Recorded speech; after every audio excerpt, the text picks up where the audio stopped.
What is going on, everybody? Welcome back into TTP Sports, and let's take a look into the first two games in this four-game set between the Phillies and the Cincinnati Reds. So yesterday was heavily Sixers focused, obviously, with all the heartbreaking stuff that happened last night in that game. Was really hard to focus on the Phillies as, they beat the Reds yesterday 7-0. Ranger Suarez was excellent again. The Phillies were getting a lot of productive outs, a lot of sac flies, just moving base runners, and then you get the eventual 3-run shot from Cody Clemens, of all people, in the top of the ninth inning, so that was nice to see. Today's game, I guess you can sum it up to a lot of things. They were bound to lose a game. They won 7 straight coming into tonight's game against Cincinnati, and they weren't going to win them all, obviously. But of course, they finally lose a game in the purest Phillies fashion, which is not the prettiest. Christopher Sanchez wasn't sharp, but then also the defense behind him was just.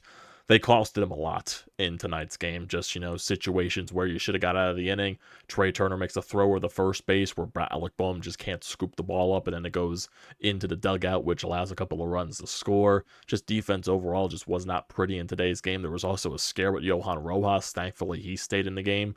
So that's at least, the positive there. But overall, and also, when you get bases loaded and nobody out for Kyle Schwarber, Trey Turner, and JT Realmuto, and none of those guys come up, it's not your night. You definitely know it's not your night. I'm not going to kill them. Definitely not going to kill them. I'm frustrated that they had to lose like that. If it was a hard-fought loss and they just ended up losing late in the ball game, or they just couldn't do enough in the game and they lost by maybe 1, 2, or 3 runs, okay, I can just let it slip. That's a blip on the radar. You just bounce back tomorrow. Now, I feel like this team bounces back tomorrow. I'm definitely not saying that, but it's just, why did you had to lose the game in the most Phillies fashion possible? That was just the mind-boggling aspect of everything. But you still have 2 more games left in this series before you go out on the West Coast, so you got to win these 2 games. You got to win these 2 games. I did ask you to win this series. You're going to be having Spencer Turnbull on the mound tomorrow, I would assume, because it is reported that Taijuan Walker is going to be making his season debut this Saturday in San Diego. So, not sure how that's going to work out. It seems like they're putting him in between Ranger and Christopher Sanchez to split up the lefties in the rotation, and then I would just assume Spencer Turnbull becomes your long man in the your long man out of the bullpen and makes a spot start when he needs to give the rotation a little bit of a rest. Overall, still, I still don't agree with it. I don't think Taijuan Walker has deserved anything to get back into the rotation. In my opinion, this is all money-based. This is all because of his contract and everything like that. Honestly, I don't even think this is a Rob Thompson decision. I wouldn't be shocked if this is a Dave Dombrowski move, because, Dave Dombrowski, with the obligations, doesn't want to piss off a veteran reliever and all that crap. I can get it at the end of the day, but seriously, you don't have to fix what's not broken right now. Spencer Turnbull, granted, is he going to have a sub-2 ERA the rest of the season? No, I don't expect that whatsoever, but he's working right now, and Taijuan Walker did not leave anything to desire in his rehab starts, especially in his last start. It's just the fact that there's no need to do it right now. Taijuan Walker does not deserve to be back in the Phillies rotation. That is my honest opinion there. That is what I believe should be the fact, and sadly, they're not doing that, and they're going to be forcing Turnbull into the bullpen as your long reliever, basically another version of Matt Strahm, which I would like to describe it as, and that's just what it is. But it is what it is at this point. You still got to win your games, and you got to bounce back tomorrow with Spencer Turnbull on the mound and get a win against, this Reds team to find a way to have a series clinching game on Thursday afternoon. So that would be a nice thing to do. Offensively, there were so many games in a row where they scored over 7 runs, I believe. They scored 7+ runs in every single game against the White Sox, if I'm not mistaken. And I believe they scored in that last game against the Rockies, I believe they scored 7+ runs. So it was like 5, 4, 6 straight games with 7+ runs on the board. So yeah, they were eventually going to die down offensively. We didn't think that was going to be the case when you knock in, some 2-out runs in the first inning. JT gets on with a double. Alec Bohm then follows that up with a double. You think you could find a way to build off of that. Christopher Sanchez, like I said, not the best stuff today, but also, like I said, the defense didn't help him out either. Reds, I believe they took the lead in that first inning, and they tied up instantly. Then they get that four-run inning in the third, thanks to the Phillies defense, and then eventually Elly De La Cruz just put the game out of reach after the Phillies really just couldn't do anything with bases loaded. So that really, this game was just basically meh. This game was bleh. There was really nothing else to talk about tonight's game. It's really more yesterday's game where a lot of the more entertaining stuff happened.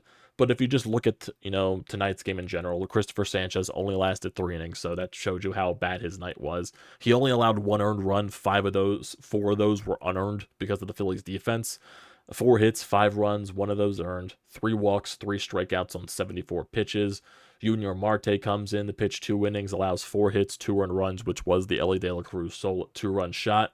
Kerkering had a clean inning of his own. Strom had a clean inning, and then Pinto in the 8th inning allowed a run. Every time you bring Pinto into a ball game, he's going to allow a run, which was a solo shot in that 8th inning.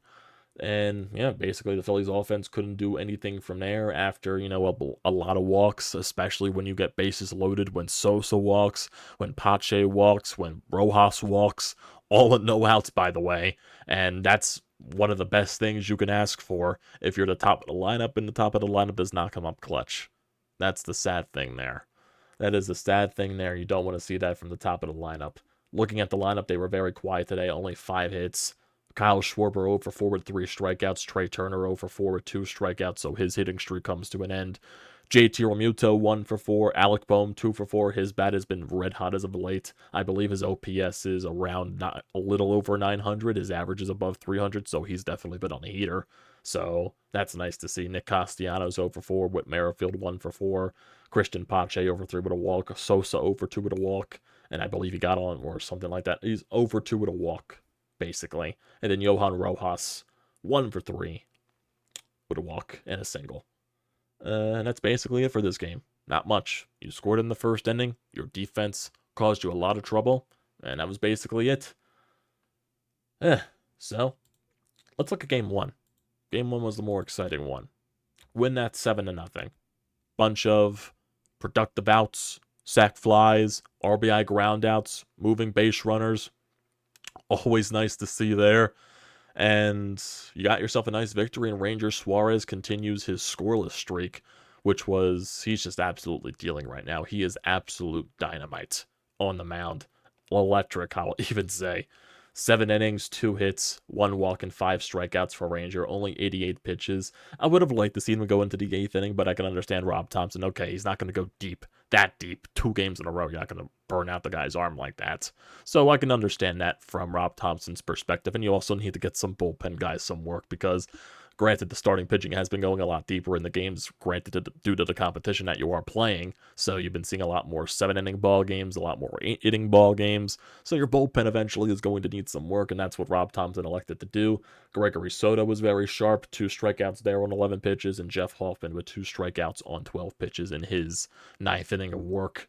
And then looking at the lineup, Kyle Schwarber, he was over 3 with an RBI and a walk. Trey Turner was 1 for 5. JT was 1 for 5 with an RBI. Brandon Marsh over 3 with a walk. Alec Bohm 2 for 4 with 2 runs scored. Nick Castellanos 2 for 4. Bryson Stott, he was over 2 with a walk and 2 RBIs and a sac fly in that game. Cody Clemens, he went 2 for 4 with 3 RBIs on a 3-run shot, so that was nice to see Cody Clemens back in there.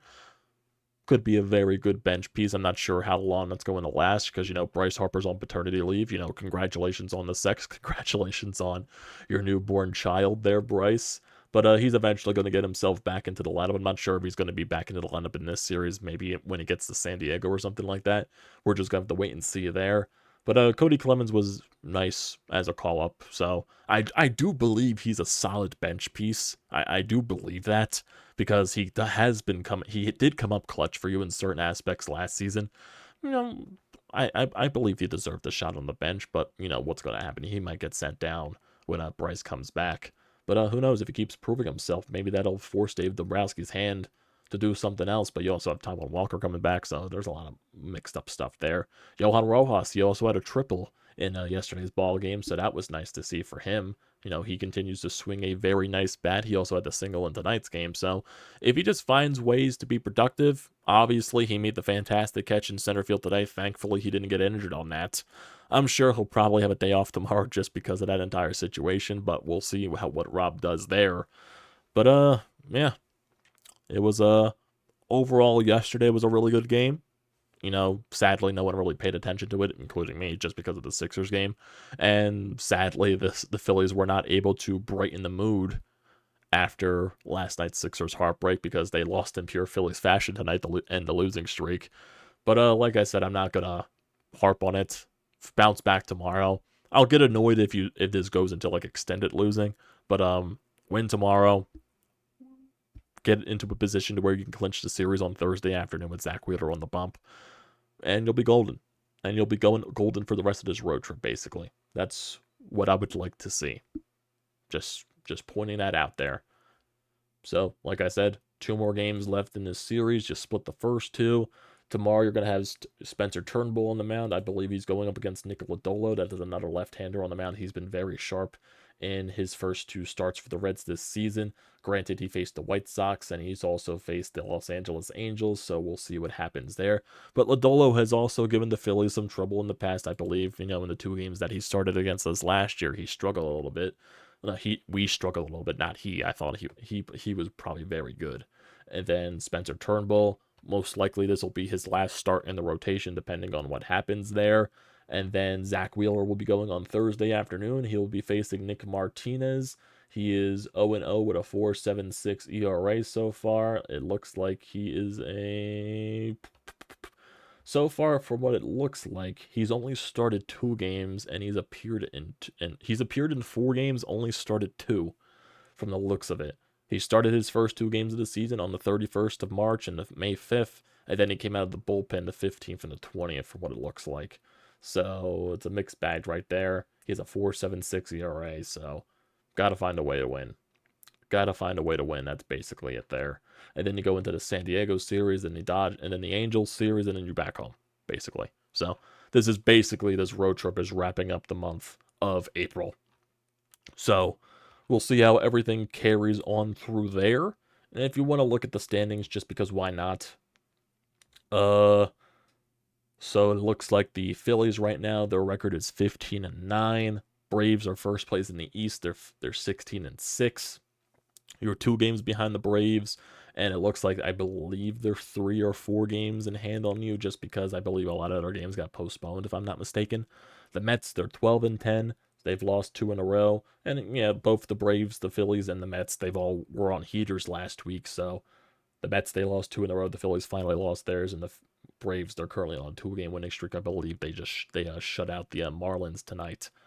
The Nationals, they're 10-12, and the Marlins, they are 6-19. The rest of the league: Brewers 14-8, Cubs 14-9, Reds 13-10, Pirates 13-11. There's a lot of teams above 500 in that NL Central. National League West: Dodgers 14-11, Padres 13-12. They've been getting hot as of late. Diamondbacks 12-13, San Francisco 11-13, and the Rockies 5-18. In the American League, Orioles in the East 15-7, Yankees 16-8, Toronto 13-11, same thing with Boston 13-11, and then Tampa Bay Rays 12-13. Guardians, they're 17-6. They have the best run differential in baseball. I never thought I would say that in my life. The Royals, they're 14-10. The Detroit Tigers, they're 14-10. Minnesota's 8-13, and the White Sox are 3-19. Jesus Christ. Rangers in the West, they're 12-11. The Seattle Mariners are 11-11. The Angels are 9-14. The Athletics are 9-15, and the Houston Astros are 7-17. One of the worst teams in baseball. Oh boy. So far, how the mighty have fallen, but like I said many times, never count the Astros out. They can definitely go on a heater and get themselves back up into position for playoffs, just because look how bad the AL West is right now. Definitely that could be the case. But yeah, that's mainly it for these first 2 games. Had a really good game yesterday. Tonight, not so much. So, you got Spencer Turnbull on the mound. Let's bounce back tomorrow, get a win so we can put ourselves in a position to win the series on Thursday. And then you go out west for your West Coast road trip, basically, before you come back home for the start of May. So, yeah, tomorrow, I don't think there's anything else besides Phillies. So, yeah, we'll have a recap there. On Thursday, that'll be, with the way Thursday is, Phillies are in the afternoon, so we could definitely get a Phillies recap in there after that. Then it'll be Sixers plus the first round of the NFL draft, depending on what the Eagles do. Even though we'll probably talk about that regardless, because there's been a lot of rumors about, the Eagles possibly trading up. So, a lot to discuss there on Thursday. So, Thursday is going to be a pretty busy day. Pretty busy day, if I do say so myself. Tomorrow's easy, just Phillies, and we'll focus on that. So, thanks, guys, for tuning into this whenever you decide to. Don't forget to leave a comment in the comment section down below. Don't forget to drop a like. Don't forget to hit that subscribe button. Does me a great deal of service. Also, don't forget to use the code TTPSPORTS. $20 off your first purchase at SeatGeek. Great deal. Don't pass it up. Thanks, guys, for tuning in tonight. I appreciate you one and all. I'll see you next time.